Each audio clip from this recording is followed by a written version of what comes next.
Fala aí, galerinha do YouTube, beleza?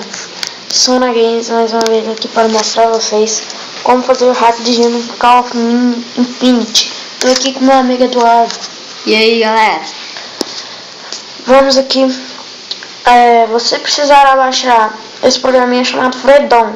Ele precisa de baixar o root, galera. Infelizmente, root. Você vem nele e procura o Call of Me. Vai demorar um pouco assim mesmo.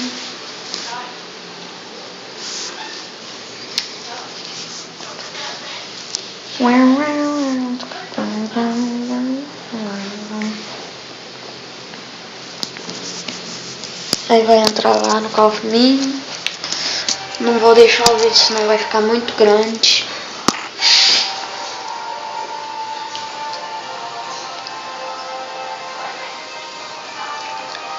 Gente, lembre-se, precisa de baixar o root, hein? Se for tentar, não vai dar.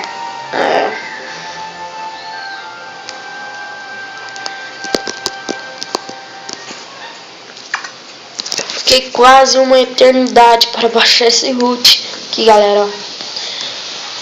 Primeiramente, você vem adquirir gemas.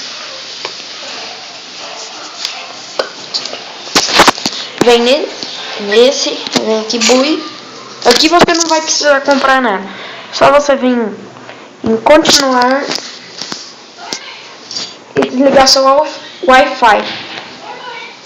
Aí vai dar aqui, ele voltará automaticamente e vai aparecer essa notícia.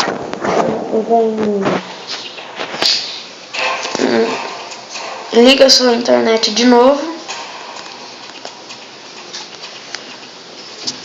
e volta. Já tá com 17.300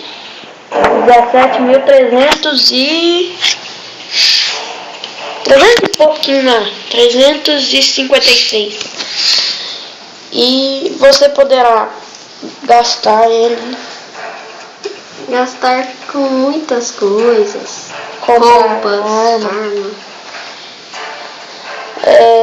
Também pode upar armas raras. Aqui, ó. Se o vídeo acabar, não estranhe, por causa que isso aqui tem limite. Vocês verem. Baixa. Sempre nas horas erradas acontece isso.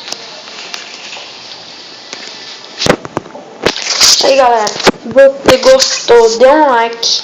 Se você